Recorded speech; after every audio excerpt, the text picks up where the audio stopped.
Éphésiens chapitre 5, juste le verset 16. Est-ce que tout le monde pourra-t-il le lire à haute voix? Est-ce qu'on peut le lire tous ensemble? On peut y aller 1, 2, 3. Rachetez le temps, car les jours sont mauvais. Voilà. Rachetez le temps, car les jours sont mauvais. Est-ce que quelqu'un peut-il me dire que signifie racheter? On le sait, mais j'aimerais bien quand même entendre quelqu'un nous l'expliquer rapidement. Hein?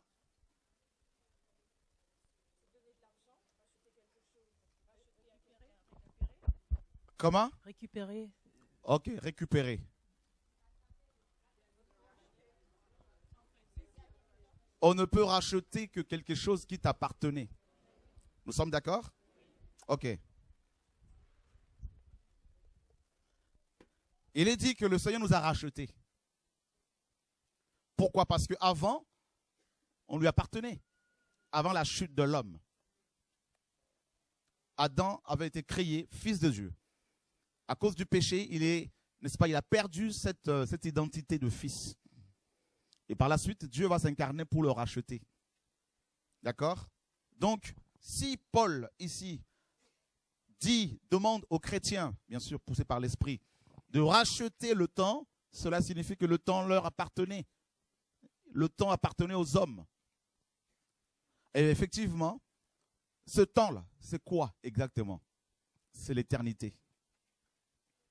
L'éternité nous appartenait. L'éternité, comme vous le savez, est un temps, n'est-ce pas, infini, indéfini. C'est une période qui ne s'arrête jamais. Et justement, Paul nous demande de racheter le temps. Car les jours sont mauvais. Toutes les choses que nous les faisons en fonction du temps. On le sait. Le matin, quand nous nous réveillons, la première des choses que nous faisons, c'est quoi? On regarde le temps. Il y en a, ils ont leur réveil bien réglé. Chaque jour à 5 heures, ça sonne. D'autres 6 heures, 7 heures, 8 heures, je ne sais pas. Et il y a deux choses que nous regardons. Hein, nous sommes liés à deux choses. Hein, ces deux choses ont un rapport avec le temps. C'est l'horloge, nos montres, et également le calendrier. D'accord? On est lié à ces choses. On regarde tout le temps ces choses. Même par rapport au programme ici, pour venir ici, vous avez eu à regarder le temps. Voilà. Eh bien, dites-vous également que Dieu aussi a un temps.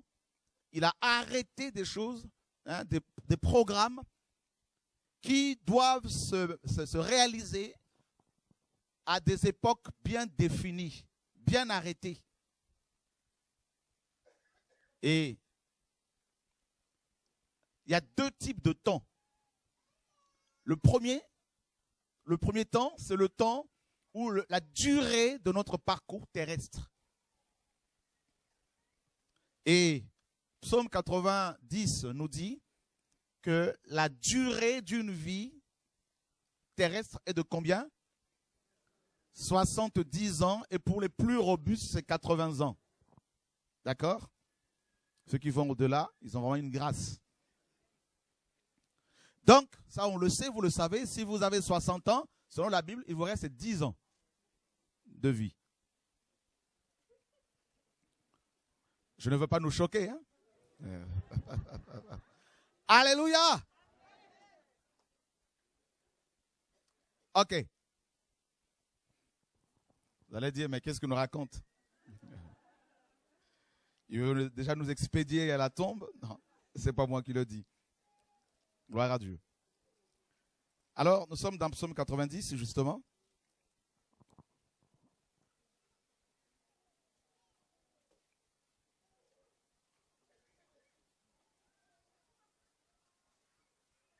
Nous lisons à partir du verset 9.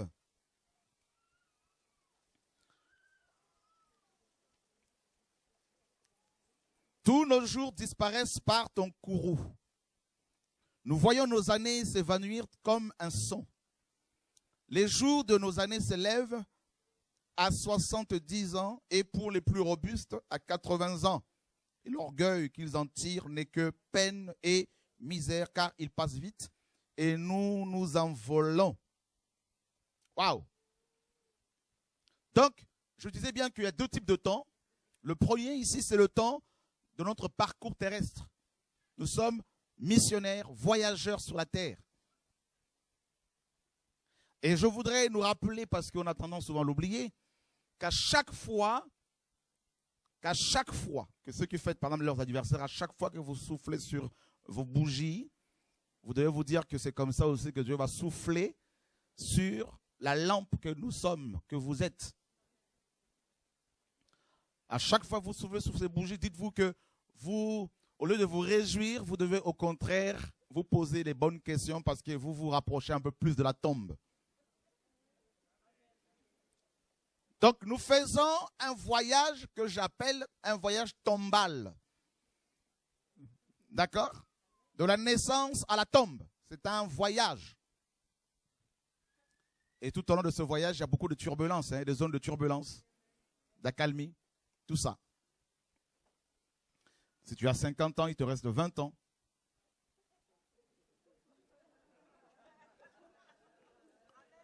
Alléluia.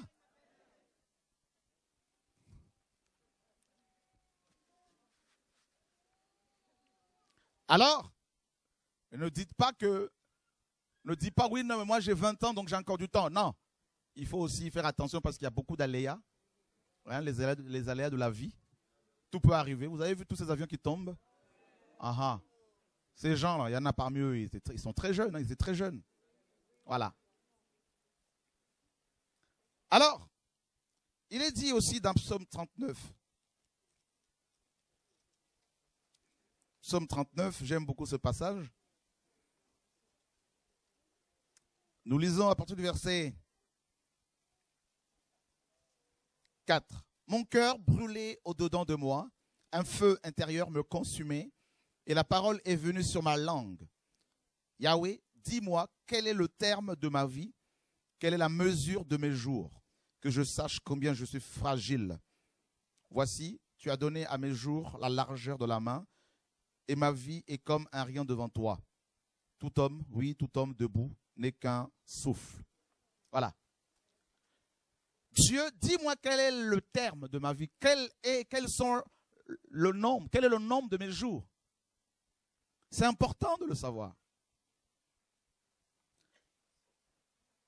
Alors, le deuxième temps, c'est le temps de Dieu.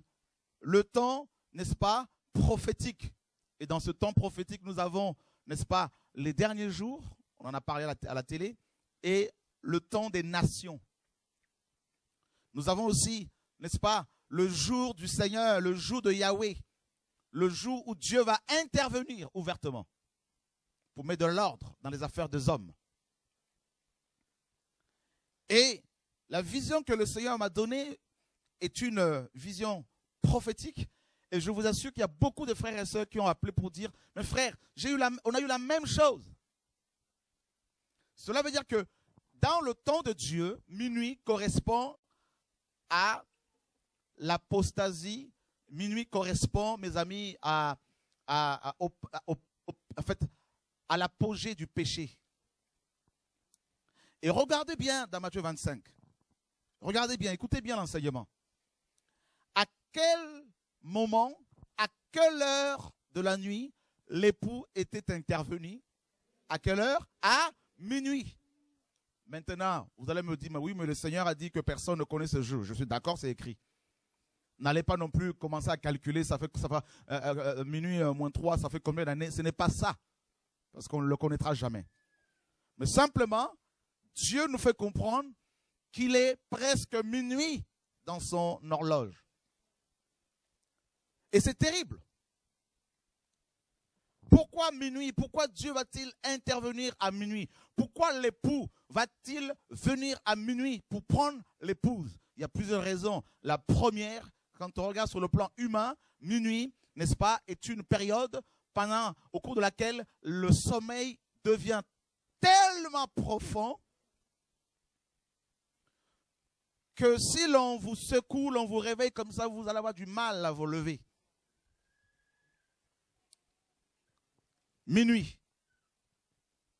Minuit correspond aussi à une période où presque personne ne travaille. Parce que tout le monde est censé dormir. Minuit correspond, n'est-ce pas, à l'apostasie, à l'apogée du péché. Minuit, c'est quoi? Minuit, c'est le péché dans son paroxysme. Alors, sur le plan prophétique, minuit représente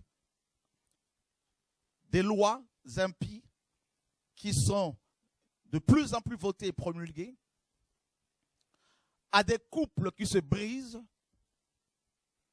à la confusion. C'est la confusion. Minuit, là, c'est la confusion. Des femmes deviennent hommes, des hommes deviennent femmes.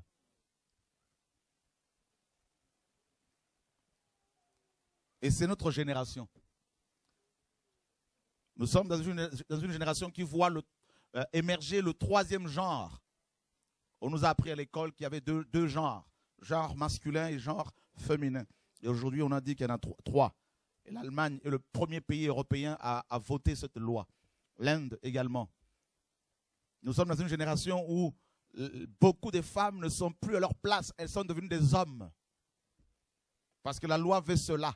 Vous allez en Suède, c'est la femme qui dirige. Vous allez en Angleterre, c'est la... Comprenez ce que je veux dire? Il y a un esprit derrière. Dieu a mis les choses. Vous savez, l'ordre de Dieu est de plus en plus renversé. Voyez? C'est pour cela que Dieu ne peut qu'intervenir.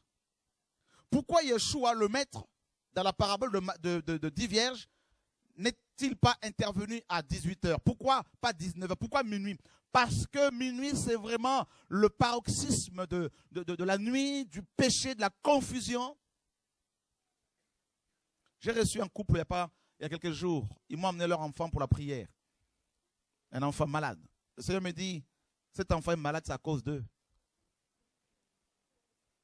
Je m'apprêtais à prier, le Seigneur me dit, ne prie pas, c'est à cause d'eux. Je leur ai dit, voilà, c'est à cause de vous. Premièrement, vous devez vous marier à la mairie parce que vous n'êtes pas marié. Et l'homme sort de ses gants en disant, je ne veux jamais l'épouser. Parce que voilà son... Il y a ça. C'est l'homme à la maison et tout ça. Et là, je dis à la femme, et alors, qu'est-ce que tu réponds de ce que l'homme dit? Elle disait rien parce que c'est la vérité. Une femme dans un foyer qui prend la place de l'homme, elle expose ses enfants aux démons.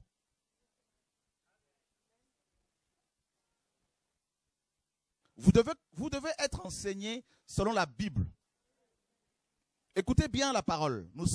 Je vous dis de la part, moi je ne fais que relayer le message. Voilà, vous prenez, vous ne prenez pas.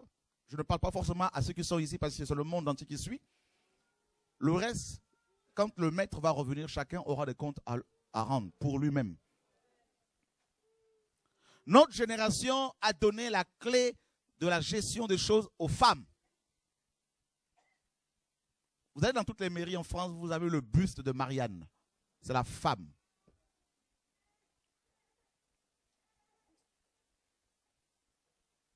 Nous sommes à l'époque d'Élie qui est revenu. Ça veut dire quoi?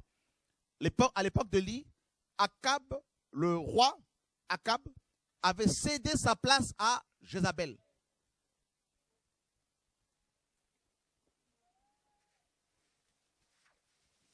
Et nous sommes dans cette génération-là où c'est la femme qui amène l'argent. C'est la femme qui s'occupe des enfants. Les hommes ont démissionné. C'est la génération d'Akab.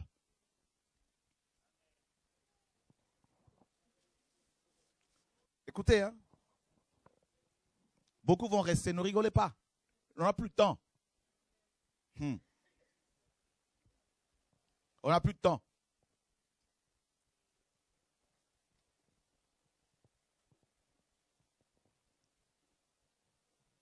C'est une génération perverse et corrompue.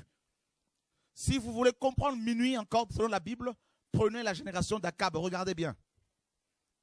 Dans cette génération, les hommes sont tellement irresponsables. Des hommes, je ne vais pas généraliser, qu'ils vont aller à gauche, à droite, coucher à gauche, à droite, et les femmes voyant cela, eh ben, elles sont obligées de prendre la place, de prendre l'autorité de gérer. Et elles s'exposent, parce qu'elles n'ont pas le mandat pour cela, elles s'exposent et elles exposent les enfants et les hommes par leur irresponsabilité, n'est-ce pas, exposent leurs femmes et leurs enfants.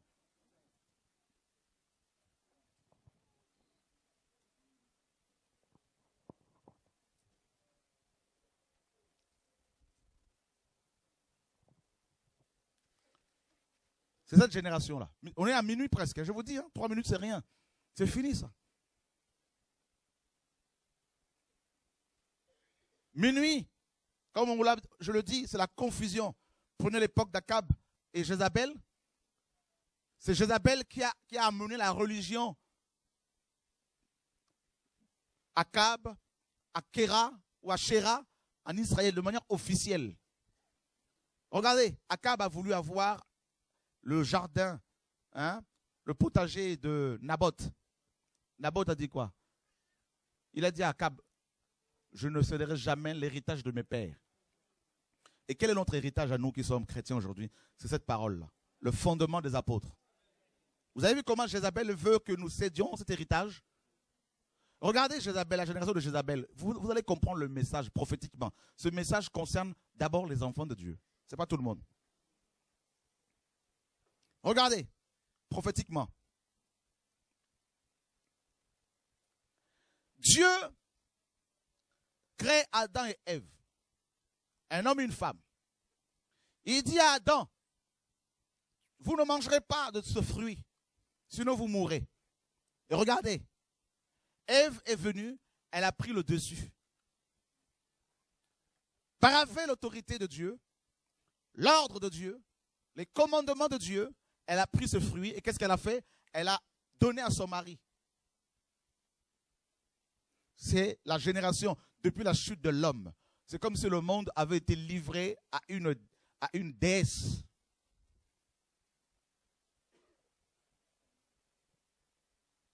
Et c'est terrible, hein?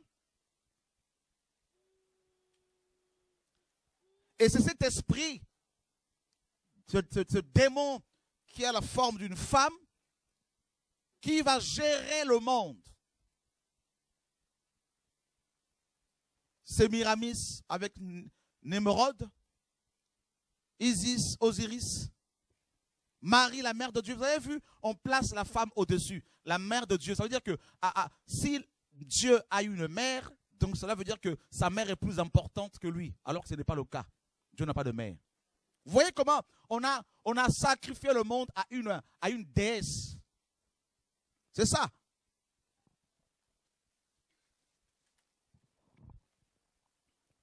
Et c'est pour cela que cet esprit, cette entité-là, cette entité, brise le foyer, renverse l'ordre que Dieu a établi.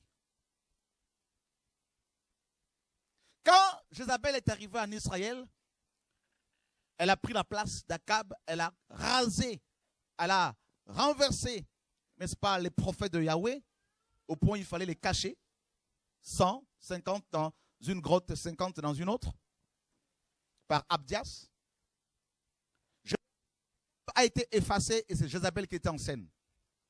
Jézabel dit à Akab, n'es-tu pas roi en Israël? Vas-y, va te reposer. Moi, je veux te donner je veux te donner le jardin de Naboth. Et c'est ce qu'elle a fait. Elle a écrit un courrier, elle a pris le sceau du roi, elle a apposé sur ce courrier, et puis elle a fait exécuter ses ordres par les serviteurs de son mari. Et regardez bien, écoutez, nous sommes à minuit et cette entité prend de l'ampleur dans le monde. Vous devez le savoir. Cette entité. Et vous avez vu dans Apocalypse 17, l'apôtre Jean va voir une vision. Il va voir cette entité, cette femme. Et vous avez vu comment elle est, cette femme? Elle est assise sur les eaux. Sur les grandes eaux. Vous avez vu? Et on nous dit que les rois de la terre, les habitants de la terre, tout le monde adore cette entité. Tout le monde est ivre de son vin. Alléluia. Est-ce que vous suivez un peu là?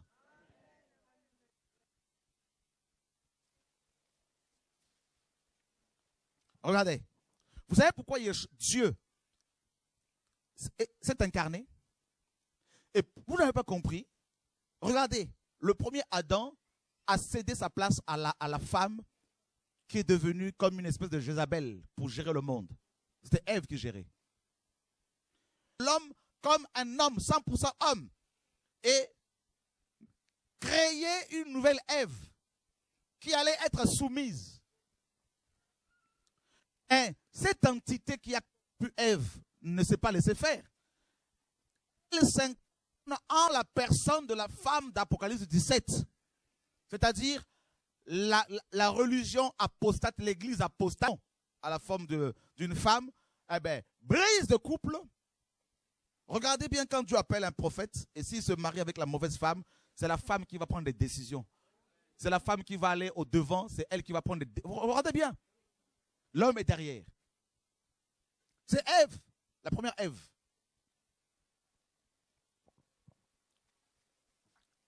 Et beaucoup ne comprennent pas, mais qu'est-ce qui se passe? Faites le bilan, regardez autour de vous.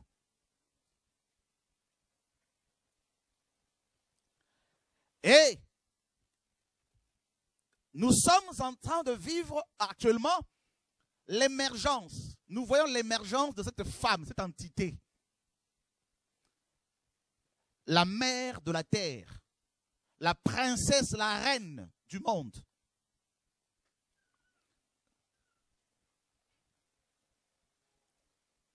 Et je vais encore aller plus loin, ça peut vous choquer.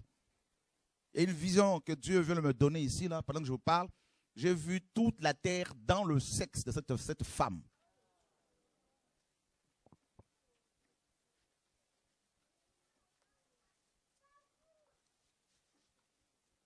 Toute la terre.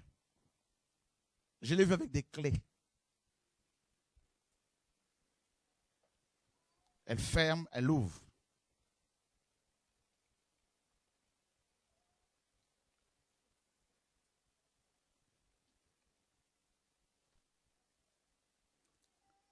Et je vois des hommes à genoux devant elle. À genoux. Lui faisant allégeance. Il est minuit. Pratiquement. Moins 3. C'est l'apostasie généralisée.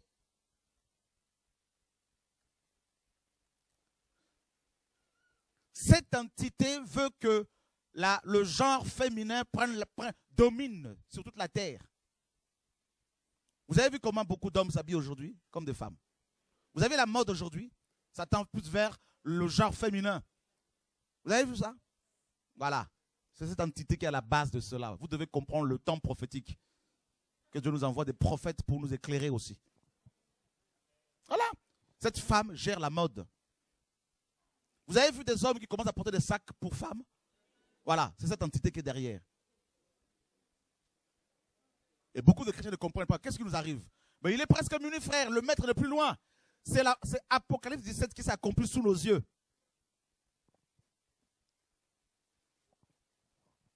Vous avez vu l'église de Thyatire? Dieu dit quoi à l'église de Thyatire? Tu as laissé cette femme qui se dit prophétesse enseigner et séduire mes serviteurs. Mais vous croyez que c'est cette femme, c'est qui? Eh bien, c'est l'église catholique, romaine, c'est l'église protestante, c'est l'église évangélique, c'est les églises de réveil. Vous croyez quoi? C'est une entité qui est derrière les assemblées. Et cette femme, vous avez vu dans la Bible? Vous avez vu la tête de Jean-Baptiste? Qui l'a réclamé? C'est une femme. Et je ne suis pas, ne croyez pas quand on parle de la femme, ne pensez pas femme comme ça. C'est une entité qui peut contrôler aussi bien un homme qu'une femme, comme Jézabel a contrôlé son mari. Dieu appelle Jean-Baptiste avec un message prophétique pour libérer le peuple. Hérode l'arrête. Mais Hérode ne voulait pas tuer Jean-Baptiste. Il avait peur. Mais vous avez vu Hérodias, sa femme, qui est venue avec la force de Jézabel. Elle a dit à sa fille, demande-moi la tête de Jean-Baptiste. Vous avez vu cette femme? Eh bien, laissez-moi vous dire que vos prophètes là, qui sont associés avec les uns, vous qui écoutez encore ces prophètes là, tout ça là, vous êtes encore corrompus, plus corrompus qu'eux. après avoir reçu un tel message. Vous allez écouter ces gens-là qui sont invités par les impudiques ici à Paris. Vous êtes là. C'est une génération de rebelles. Écoutez les ministères qui crient, qui sonnent le chauffard. Oui, frère. Qui ne sont pas dans ces associations-là, oui. Mais allez écouter ces gens-là, ces associés de Satan. Vous allez dire qu'ils prêchent bien, mais Satan prêche bien. Vous n'avez rien compris encore. Allez écouter les sophistes grecs, comment ils parlaient. Ils maîtrisaient la rhétorique. Allez écouter la bouche d'or, Chrysostome. Quand il parlait, c'était un catholique. Tout le monde acclamait tout le temps, tout le temps. Il prêchait bien. Que vos yeux s'ouvrent.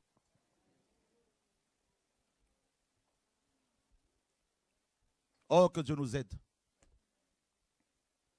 Jean-Baptiste est venu, il était dans quelle association des pasteurs? Aucune. On l'a coupé sa tête. Et qui a réclamé sa tête? Une entité féminine. Donnez-moi sa tête. Et vous avez vu? Oh, que Dieu nous aide.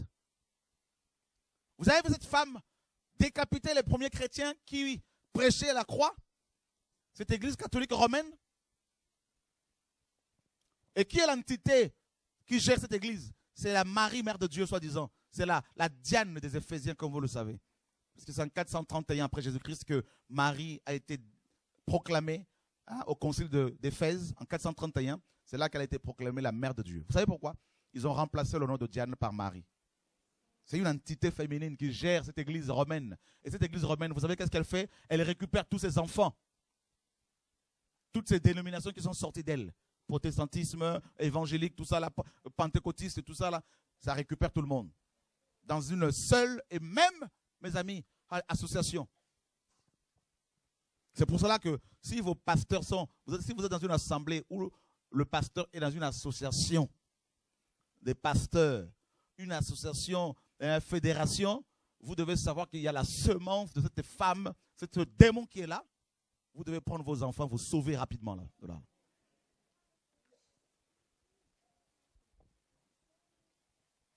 Moi, je ne fais que crier. Ne me demandez pas, il faut aller dans quelle église. On n'est pas là pour vous dire d'aller dans une assemblée. Non.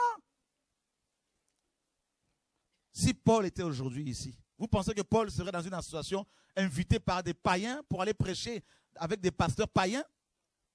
Il serait parti prêcher et on ne l'inviterait plus là-dedans. Là. Non. Le problème, c'est qu'il est minuit, donc tout le monde beaucoup sont un peu dans la confusion, dans le mélange. C'est cette génération-là. Cette femme est là. Les gens dans ces églises adorent le diable dans le sexe de cette femme.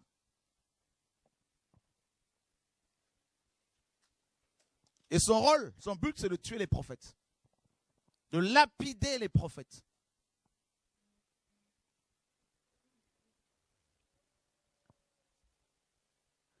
Paul dit, vous ne pouvez pas participer à la table du Seigneur et à la table des démons.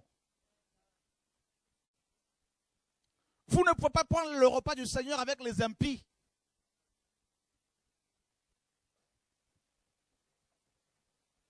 Ce n'est pas parce que quelqu'un parle de la sanctification qu'il est de Dieu. Satan, il veut vous avoir, il va vous prêcher sur la croix. Vous croyez quoi? Vous pensez qu'il y avait que Jésus sur la croix? Il y en avait 3.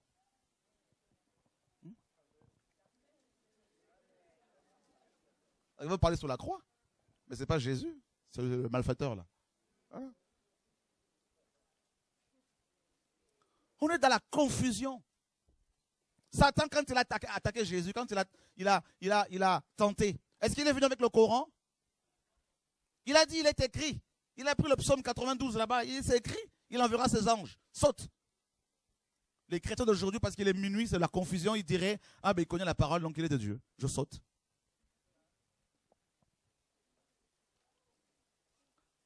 Alléluia. Vous voulez que je continue?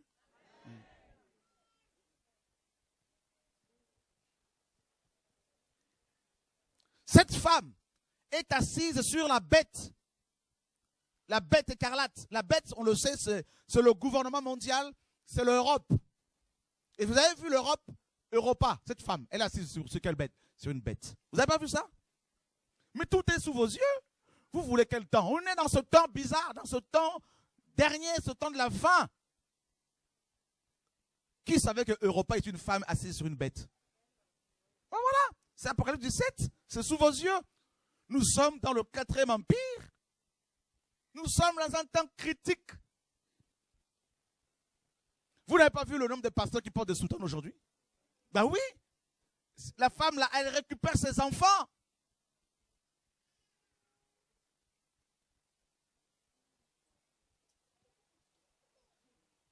Oh Dieu, sauve-nous.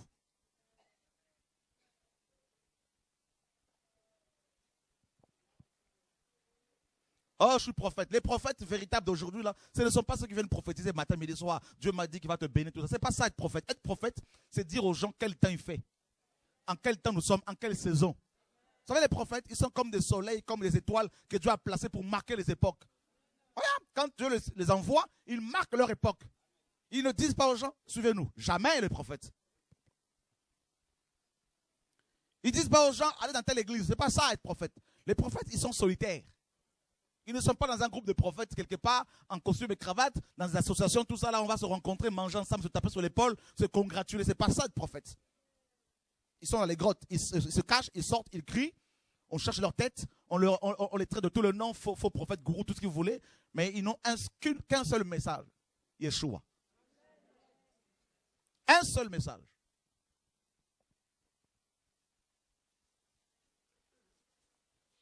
Cette génération, elle est perverse et corrompue. Vous cherchez une église? Vous êtes encore sur ce niveau-là de chercher une église? Oh chérie, nous cherchons une église. Vous êtes encore sur ce niveau-là? On nous dit de racheter le temps, vous rachetez quoi? Vous voulez racheter l'église catholique? D'où vous êtes sortis? Alléluia! Vous voulez que je continue? Cette femme qui se dit prophétesse, elle enseigne, elle séduit.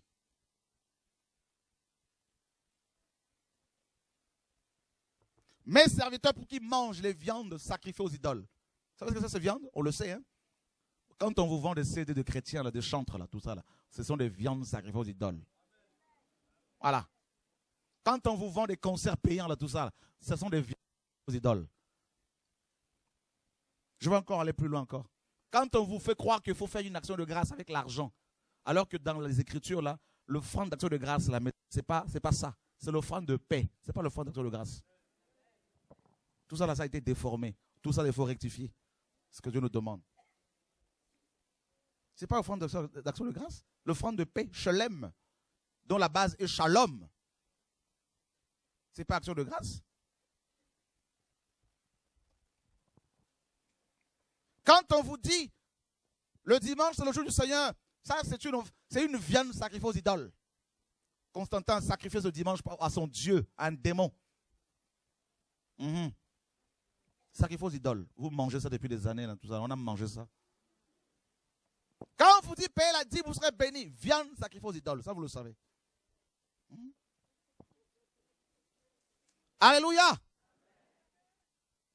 Gloire à Dieu.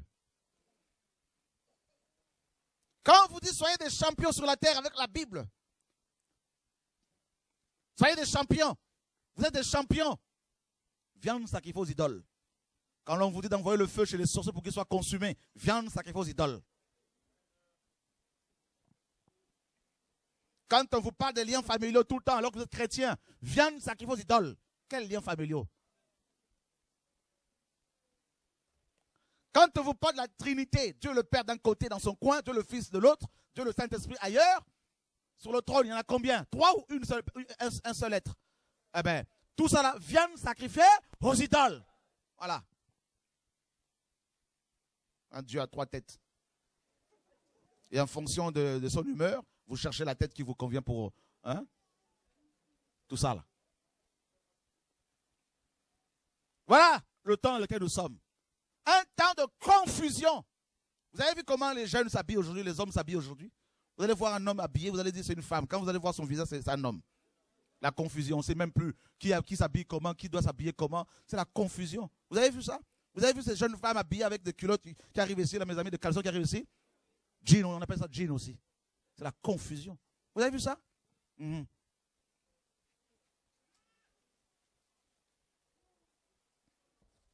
Vous avez vu avec tout ce mélange, là, tout ça, maintenant l'homme est capable de fabriquer, je dirais même fabriquer, oui, fabriquer, c'est ça. Même pas créer, des animaux. Clonés. Vous avez vu ça? Notre génération. Le mélange, la confusion.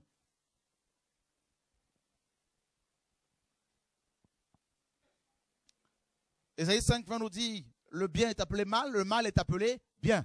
Voilà notre génération. C'est la confusion. Vous avez vu tous ces jeunes qui ne veulent pas se marier. Vous savez pourquoi? Parce qu'ils ont vu la confusion chez leurs parents. Vous avez vu ça? Ils voient leur mère crier sur leur père matin, midi, soir.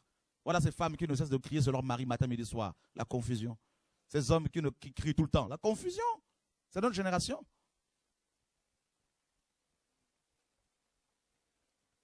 Une génération de confondus, de confus, de malades.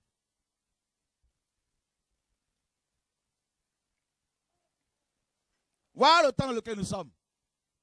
Et donc, il est presque minuit. Et quand on regarde aux églises, eh bien, qu'est-ce qu'on y trouve? Eh bien, des pasteurs ronflent. Ils ronflent.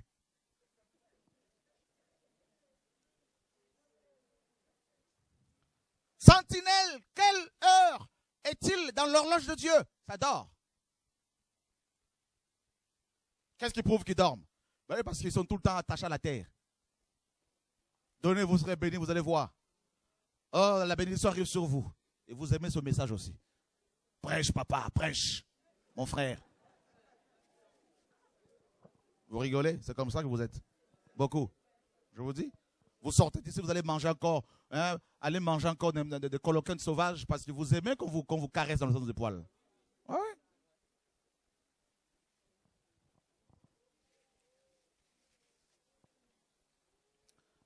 Alléluia. Vous n'avez pas réalisé que les églises là sont devenues carrément... Vous n'avez pas compris que c'est le monde? Vous rentrez dans un... frère, qui a une Bible là? Levez vos Bibles s'il vous plaît. S'il vous plaît. Alors, donnez-moi un verset. Vous avez vu la femme de Pierre en train de gérer l'entreprise avec son mari. Dis à ton voisin, il n'y en a pas. Papa Pierre, maman Pierrette.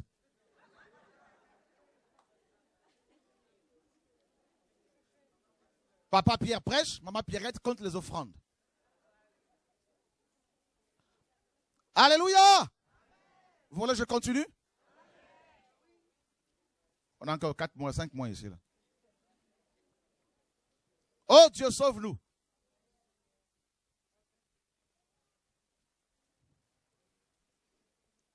Vous avez vu la femme de Pierre? Papa prêche, la femme de Pierre gère la chorale. Vous avez vu ça? 15 ans après, c'est toujours la même femme qui chante. Et s'il y a une jeune fille qui chante aussi, la femme dit, ici c'est moi. Vous avez vu ça? Non. Moi, Dieu m'a dit, il faut parler.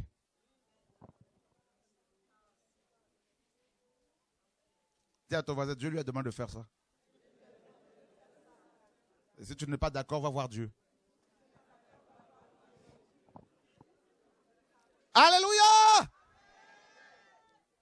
Alors, ils cherchent, je sais qu'ils me regardent tout le temps. Ils veulent à tout prix aussi que je sois comme eux pour pas que je parle. Pour m'intimider. Vous pensez m'intimider avec vos mensonges? Je ne veux jamais me taire, frère. Oh non, il a plus 1000 villas ici et là. Mais vous avez vu ça, quelle villa? Je veux continuer à parler. Oh, il a une villa en Suisse. J'ai été en Suisse une seule fois. J'ai déjà une villa là-bas. Encore mon frère, il vient me rappeler cela. Il me disait, mais on est partis en Suisse ensemble. On était dans une même chambre. Alors je lui ai dit, ça m'acheter une villa. Oh Dieu, sauve-nous. Tout le monde n'est pas voleur. Hein? Non. Alléluia. Amen. Vous voulez que je parle encore, frère? Amen.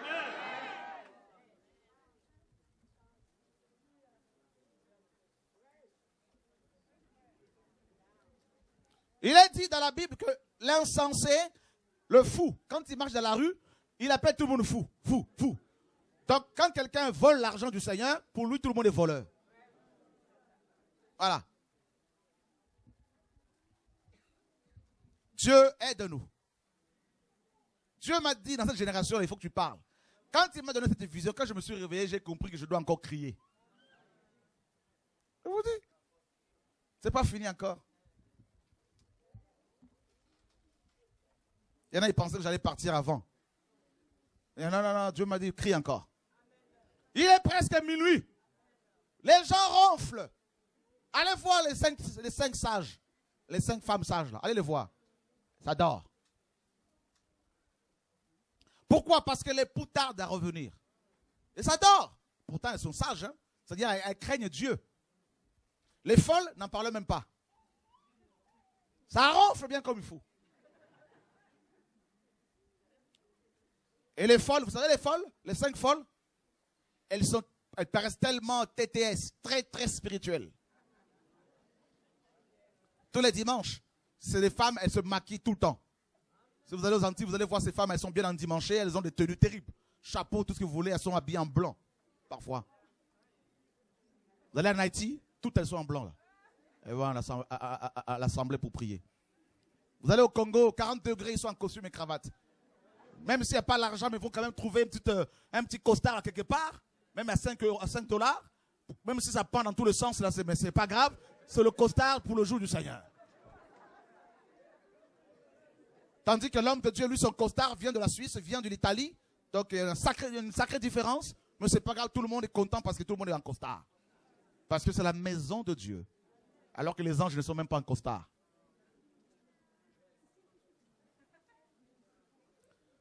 Alléluia! Amen. Vous allez chez les autres, là, il faut laisser pousser la barbe. On dit c'est ça Dieu. Et ceux qui ne sont pas velus, ils ont des problèmes. Parce que, voilà. La confusion.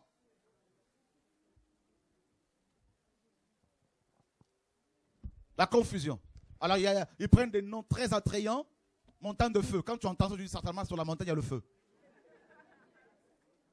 Alléluia! Amen. Quand tu arrives là-bas, on dit montagne de feu, c'est comment? 3 jours de jeûne à sec d'abord. Mais j'ai un problème d'estomac, non, il faut jeûner quand même.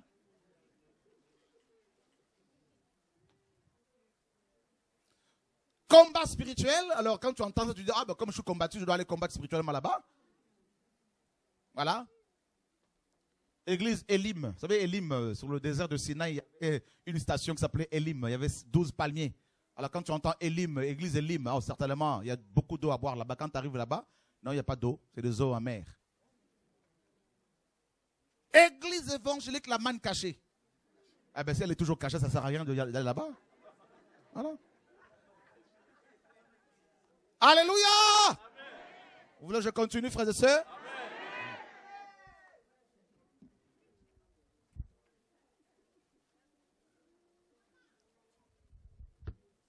Oh Dieu, sauve-nous. Il est minuit, presque. Tout ça là, c'est minuit. Les gens dorment. Et les folles, non plus, elles ont de lampes, mais il n'y a plus d'huile. Il n'y a plus l'esprit. Vous savez, les folles, il n'y a plus l'esprit. Il n'y a plus l'esprit, il n'y a plus la sainteté, la gloire de Dieu, il n'y a plus. Ça dort, tout le monde dort là-dedans. Et les bons et les mauvais, tout le monde dort. Je vous dis, cette génération-là, beaucoup dorment. Vous avez vu comment les gens sont endormis dans les assemblées, là, mes amis? Ne pensez pas parce que les gens sont excités qu'ils sont réveillés. Le Seigneur dit à l'église de Sardes, voici, tu parais vivant, mais tu es morte. Tu parais. Il dit dans Osée là-bas, éloigne de moi le bruit de tes cantiques. Ça chante le gospel, ça fait des concerts payants. Vous avez vu ça dans quelle Bible? Dans quelle Bible vous avez vu ça? Vous avez vu David faire un concert payant? Quand Saül était touché par un démon, David est allé faire plusieurs concerts gratuitement. Alléluia! Mais c'est vous qui avez enrichi ces gens-là. Vous allez aller à la librairie là-bas, c'est ici. On dit c'est ici l'enfer, c'est ici. Vous ne comprenez toujours pas. C'est ici. Mais c'est ici quoi? Marcher. Alléluia!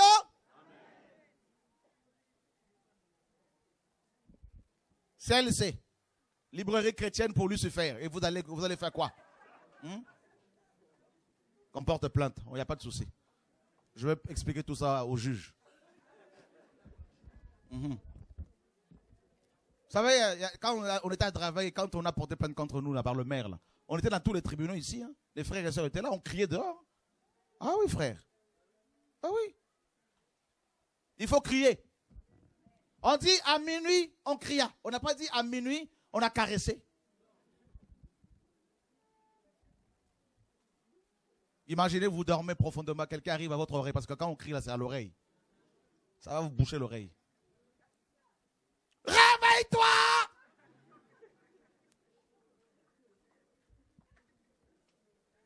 Alléluia! Notre génération aime beaucoup la sagesse selon le monde. Non, il faut être sage, tu comprends? Il faut beaucoup de sagesse. Non, ce monsieur est instable. Il est fou. Mais ils disent que je suis fou, mais pourtant ils sont tout le temps connectés en train de me suivre. Ils cherchent quelle folie, je ne sais pas. Vous avez vu? À la 10e minute, il a dit si. À la 20e, ils suivent de près. C'est quelque chose là. Un fou qui est fou. Quelqu'un qui est fou. Vous allez suivre un clochard, pourquoi?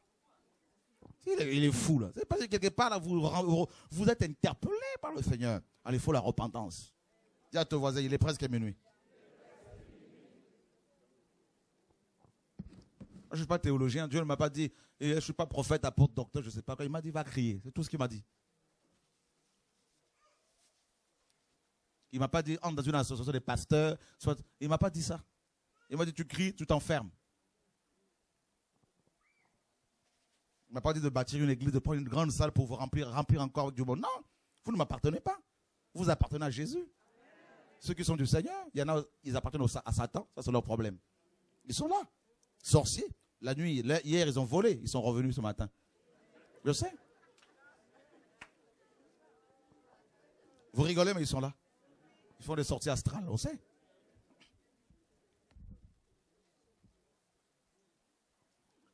Alléluia. À minuit, on a crié. On a crié quoi? Hein? Voici. Dis à ton voisin. Tout homme qui ne parle pas de Jésus, il faut pas aller avec. Alléluia!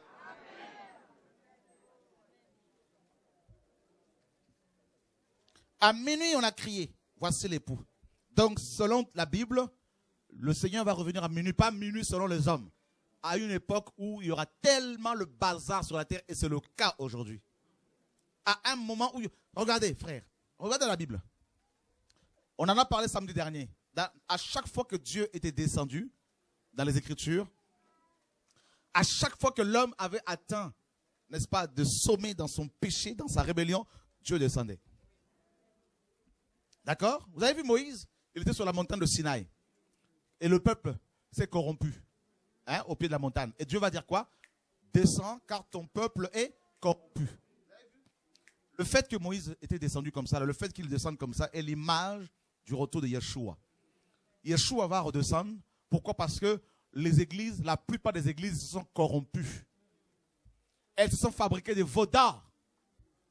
L'argent, les bâtiments d'église, des pasteurs, les habits, le matériel. Vous avez vu? Et Dieu ne peut que descendre là. Parce que, je vous dis frère, si le Seigneur ne descend pas aujourd'hui là, nous sommes vraiment mal barrés. Je vous dis la vérité. S'il ne descend pas aujourd'hui, frère, très peu encore vont partir. Parce que la séduction est telle que très peu résistent. Le Seigneur l'a dit, hein? Si ce jour était abrégé, personne ne serait sauvé. Personne. Parce que la pression est telle que beaucoup tombent dans le péché étant chez eux facilement, parce qu'il y a tellement d'images, n'est-ce pas, subjectives, d'images pornographiques aujourd'hui. Il y a tellement le péché.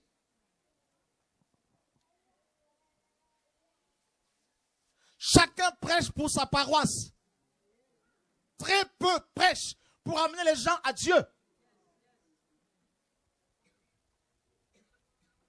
Oh non, ce sont mes brebis. Non, non, nous sommes l'église pentecôtiste. Venez chez nous. Nous les baptistes, nous les pentecôtistes, nous les témoins de Jéhovah. Nous ceci, nous cela. Voilà. Honnêtement, vous pensez que tout ça c'est Dieu?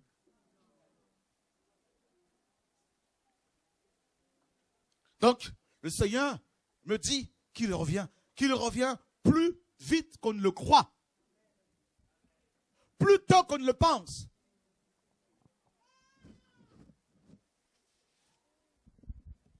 Et il a dit quoi par rapport à l'ivraie? Laissez l'ivraie croître avec le blé. Laissez les deux semences croître ensemble. Oh mes amis, c'est grave. Ça veut dire que jusqu'à son retour là, imminent là, qui arrive là, le mal va croître à tes côtés. Pas au loin, juste à tes côtés. Tu peux ouvrir, même dans ta maison. Vous pensez que parce que vous êtes dans votre maison que vous allez être protégé? Maintenant, attendez, vous croyez quoi? Le mal, ça va croître ensemble. L'ivraie à côté du blé. Les deux ensemble. Jusqu'au retour de Yeshua. Et vous savez, l'ivraie, Hébraicus en latin, signifie ébriété en français. Le rôle de l'ivraie, c'est d'enivrer les chrétiens. Zizanion en grec, pour mettre la zizanie, la division entre les frères. C'est le rôle de l'ivraie. Dans les foyers, dans les bâtiments d'église, dans les maisons, partout. Et cette semence-là croît à côté du blé. Il se trouve même que ta femme est livrée, ton mari est livré. Qui sait? Que sais-tu? Oh Dieu. Les deux ensemble. Donc Dieu dit que le mal va augmenter. Croyez-moi, il y aura de plus en plus de méchants, de plus en plus de faux, de plus en plus d'impudiques, de plus en plus de meurtriers selon la Bible. De plus en plus d'avions qui vont tomber, de plus en plus de catastrophes naturelles, tsunamis, tremblements de terre, de plus en plus de canicules, de plus de dépression.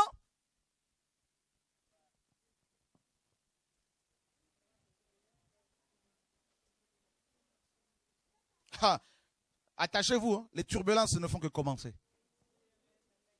Le monde est rentré dans une zone de turbulence. Minuit. L'heure approche.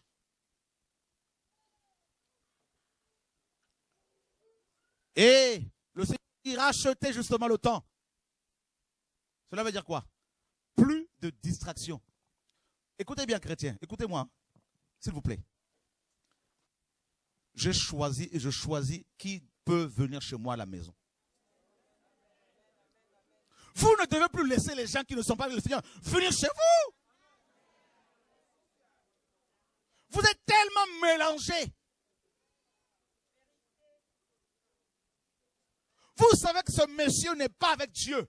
Vous le laissez venir parler avec vos enfants.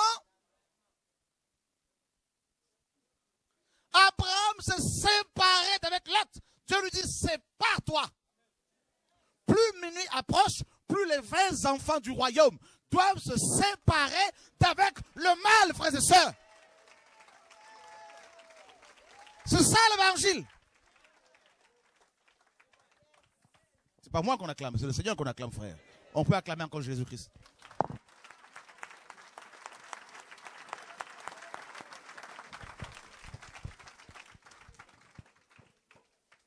Les sentiments.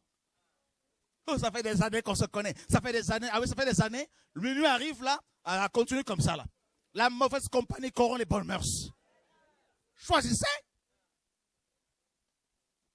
Je choisis quel mail je dois recevoir, quel message. Frère, choisissez.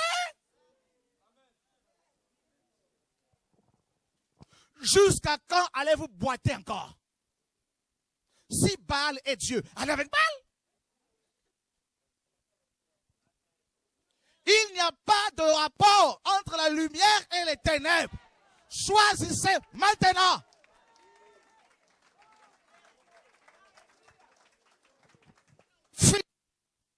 Fini l'hypocrisie. Frère, vous n'êtes pas obligé de vous imposer une amitié qui ne vous produit rien, qui ne vous amène nulle part.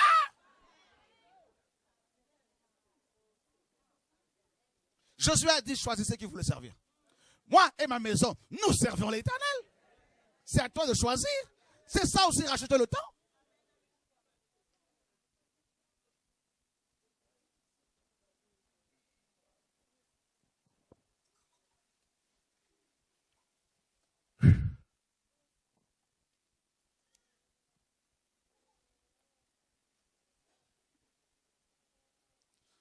Racheter le temps, c'est choisir avec qui prier, avec qui marcher, c'est choisir avec qui méditer la parole de Dieu.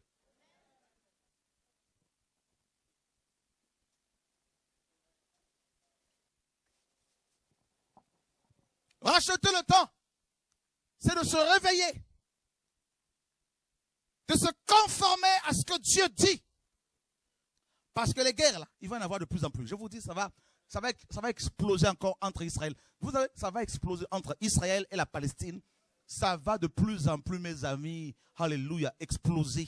Selon les Écritures, nous tendons vers cette guerre d'Armageddon, là, mes amis, dont parlent les Écritures. Vous n'avez pas compris que depuis quelques années, c'est pratiquement maintenant le temps d'Israël, là. On parle plus d'Israël, de plus en plus la Palestine. Vous n'avez pas compris que c'est une horloge que Dieu nous demande à regarder, à nous préparer pour son retour? Vous n'avez pas compris ça encore? Les tunnels qui sont creusés sous, n'est-ce pas, la terre, là, tout ça. Là, vous n'avez pas compris que c'est le temps des nations. C'est la guerre entre les deux enfants d'Abraham. Vous n'avez pas compris que presque le temps de l'église est fini? C'est comme si Dieu est en train de cacher de plus en plus la vraie église pour la sanctifier pour les noces. Vous n'avez pas compris que les vrais chrétiens ne sont plus dans ces endroits bizarroïdes. Vous n'avez pas compris que les vrais chrétiens, mes amis, ne vont plus écouter n'importe quel séminaire. Les vrais chrétiens. Vous n'avez pas réalisé encore? Dieu, dans ce temps dernier, est en train de sélectionner son peuple. Dieu est en train de plus en plus d'écarter, d'éloigner son peuple de Babylone. Dieu sort son peuple des mélanges. Dieu sanctifie son peuple. Dieu restaure son peuple. Dieu prépare son armée, frères et sœurs. L'armée de Dieu se prépare. Jesus.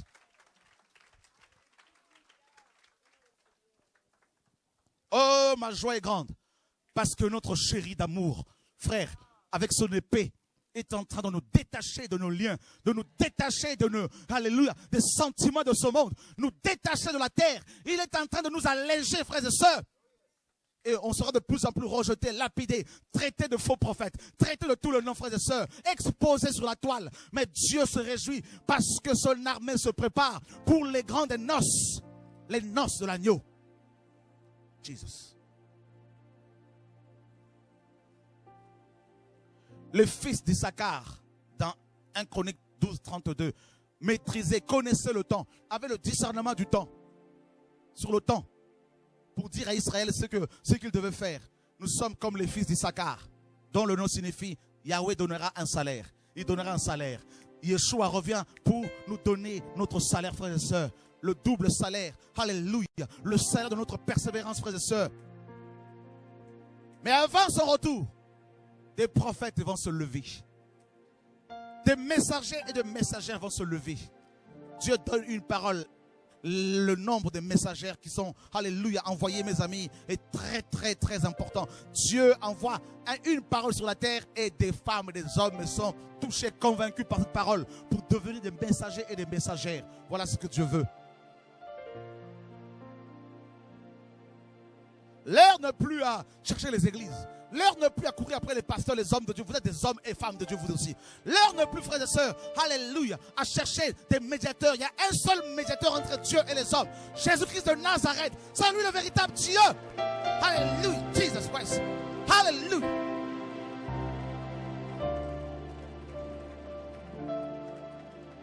L'heure n'est pas de courir après le pape. Nous avons notre Père Céleste. Ça nous suffit. Voici donc comment vous devez prier, disait-il le Seigneur. Notre Père qui est aux cieux. Ton Père n'est pas sur la terre. Ton Père, mes amis, est sur son trône. Il est dans les cieux. Il contrôle, il commande, il ordonne, il dirige, il règne. Jesus.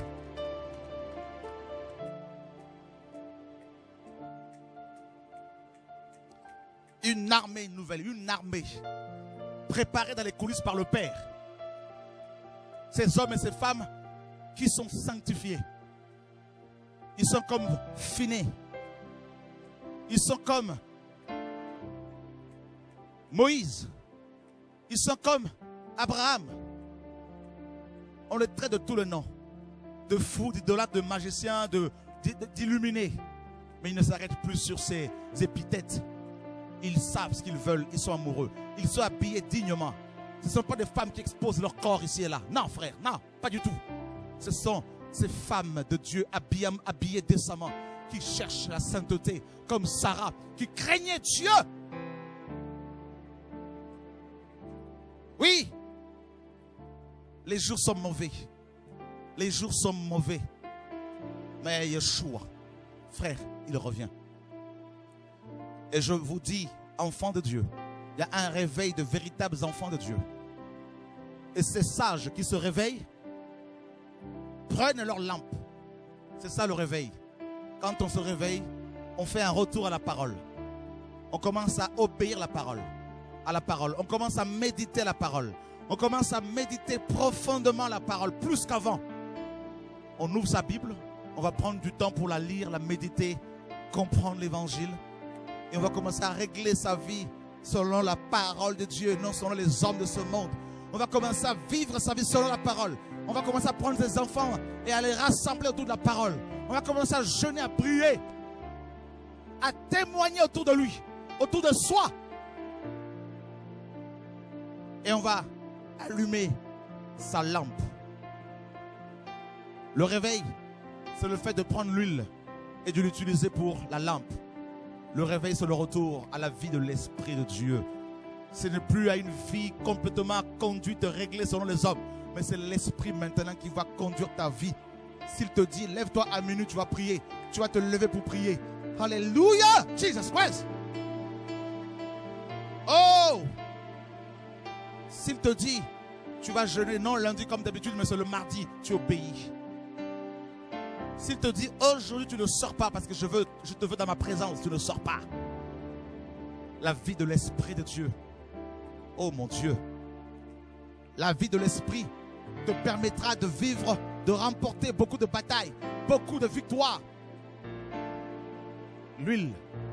Et Ésaïe nous dit, la graisse, l'huile, sera le joug. La vie de l'Esprit te fera remporter des victoires sur tes ennemis qui vont se lever contre toi.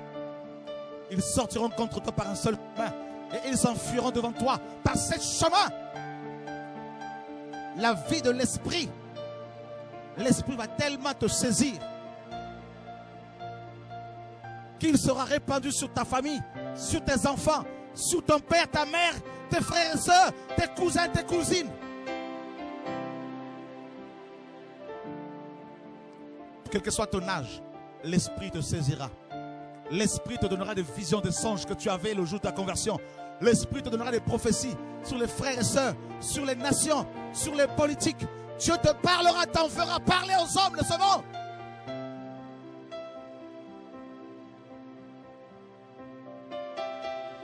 L'Esprit te saisira tellement que les gens ne vont plus te reconnaître.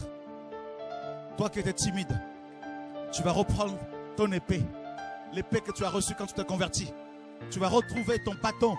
Tu vas retrouver ton manteau. Tu vas retrouver ta vie de prière. Tu vas retrouver ta consécration. Oui, tu es passé par une grande turbulence. Tu es passé par des turbulences terribles. Tu es passé par le brisement. Mais le vase que tu as essayé de faire, qui n'a pas réussi, ne sera pas un échec éternel. Le deuxième vase réussira, te dit l'Esprit de Dieu. L'huile, l'huile, l'huile, l'huile, l'huile, l'huile, l'huile, l'huile ne manquera plus.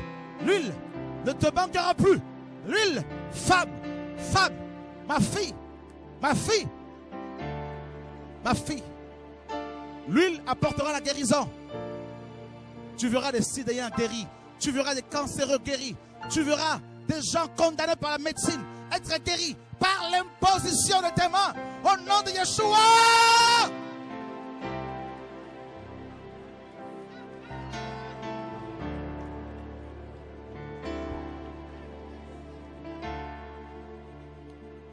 S'il y a toutes ces maladies incurables, Dieu le permet parce que l'onction de guérison va croître encore.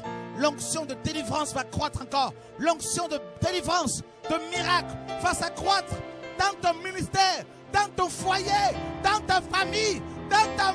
Aïe. C'est l'esprit de lit. L'esprit de lit, l'esprit de sainteté qui a conduit Jean-Baptiste te conduira, te dirigera. Tu vas préparer ma voie, préparer mon retour, préparer mon peuple.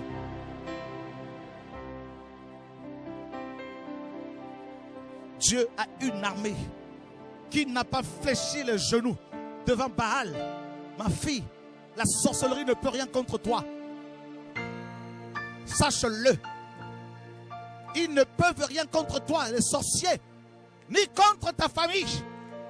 Car j'ai mis sur toi mon sceau. J'ai mis sur toi mon sceau. J'ai mis mon sceau sur toi. Fils.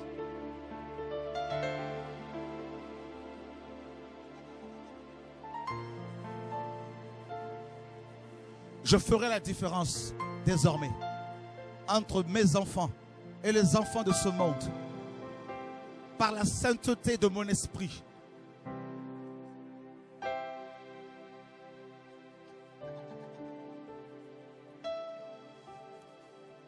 C'est le temps de la visitation. Toi qui veux me rencontrer, toi qui veux ma révélation, je veux me révéler à toi. Je veux me révéler à toi. Je veux me révéler à toi. Jeune fille, voici ta visitation. Voici ta visitation. Voici ta visitation. Le Père est là pour toi. Tu te sens tellement petit, petite, insignifiant, incapable de produire quoi que ce soit. Dieu dit, mon esprit produira mes œuvres en toi. Les œuvres de la résurrection. La puissance de la résurrection. Jesus Christ.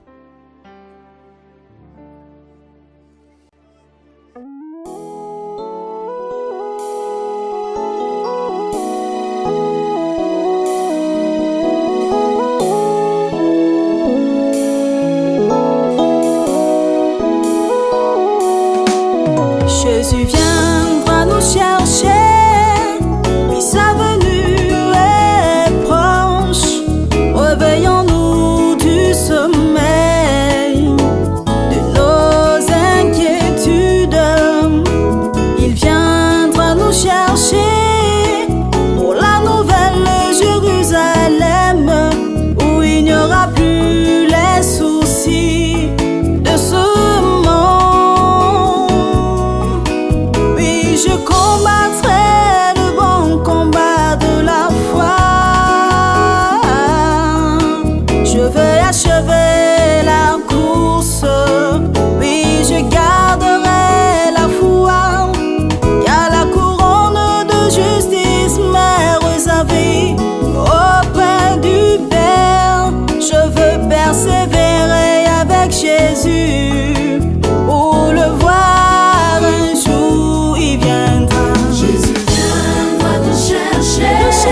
Sa venue est proche. Et sa venue est proche. Du sommeil de nos inquiétudes. Il viendra nous chercher. Pour la nouvelle Jérusalem. Pour la nouvelle Jérusalem. De ce monde. Jésus viendra nous chercher. Jésus viendra nous chercher. Sa venue est proche. Et sa venue est proche. Du sommeil de nos inquiétudes. Nous chercher. Viendra nous chercher.